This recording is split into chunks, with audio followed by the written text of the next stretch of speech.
Bonjour à tous. Aujourd'hui, on s'attaque à une question qui mêle survie et science. Comment fait-on pour transformer de l'eau boueuse en un liquide parfaitement clair? Allez, on plonge tout de suite dans le vif du sujet. Imaginez un peu le scénario. On se retrouve échoué sur une île déserte. Un vrai défi de survie, non? Et là, le problème numéro 1, le plus vital, c'est de trouver de l'eau. Le truc, c'est qu'il y en a partout de l'eau. Sauf qu'elle est bouilleuse, pleine de terre, de particules, bref, imbuvable en l'état. Et ça, en science, ça porte un nom. C'est un mélange. Notre mission du jour est donc purement scientifique. Comment peut-on rendre cette eau boueuse, limpide? Et j'insiste vraiment sur ce mot limpide, parce qu'il veut dire claire et transparente. C'est ça notre objectif.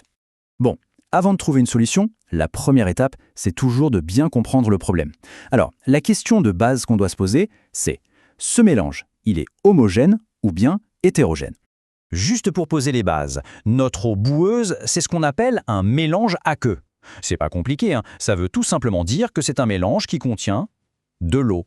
Alors voilà le point super important. D'un côté, il y a le mélange hétérogène où on peut voir clairement les différents composants à l'œil nu.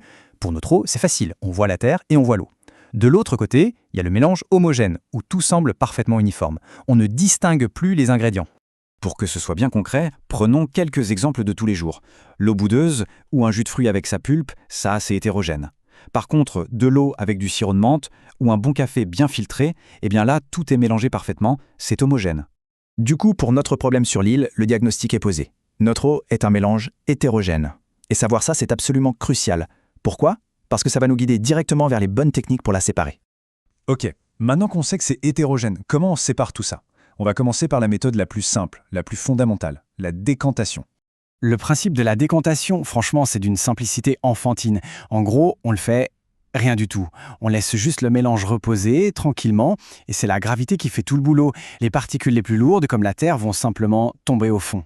Et qu'est-ce qui se passe? Au bout d'un moment, on le voit très bien, un dépôt solide se forme tout en bas et l'eau au-dessus, elle, est devenue déjà beaucoup plus claire. Mais attention, la méthode a ses limites.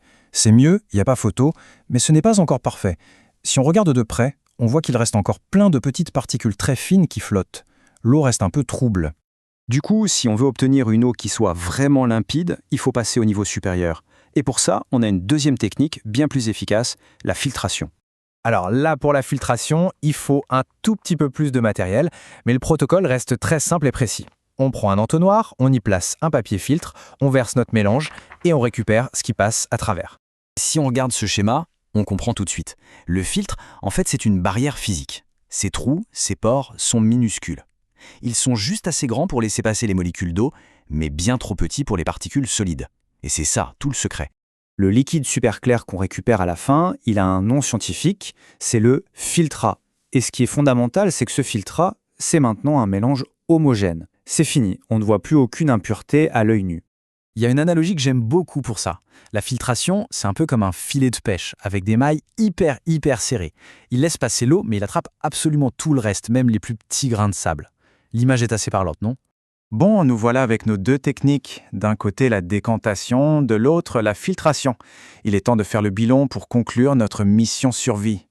Alors, si on les met face à face, qu'est-ce qu'on a? D'un côté, la décantation. C'est la méthode passive, la méthode zen. On compte sur le temps et la gravité. Et de l'autre, la filtration, la méthode active. On utilise une barrière pour forcer la séparation.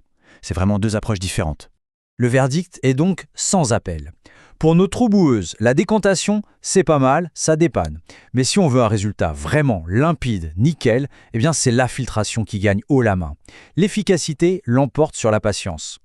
Mais attention, on ne peut pas s'arrêter là. Il y a un avertissement crucial à donner. On a obtenu une eau limpide, oui, mais ça ne veut absolument pas dire qu'elle est potable. Et pourquoi donc? C'est simple. Le filtre a bloqué les particules solides, tout ce qu'on peut voir, mais il a laissé passer tout ce qui est invisible, les bactéries, les virus, peut-être même des produits chimiques dissous dans l'eau. Et ça, c'est le vrai danger. On a donc résolu le premier problème, l'eau est limpide. Mais ça nous amène directement à une nouvelle question, une question peut-être encore plus importante pour notre survie. La question se pose alors, quelle serait la prochaine étape scientifique pour rendre cette eau vraiment sûre à boire? Ah, mais ça, c'est une toute autre aventure scientifique.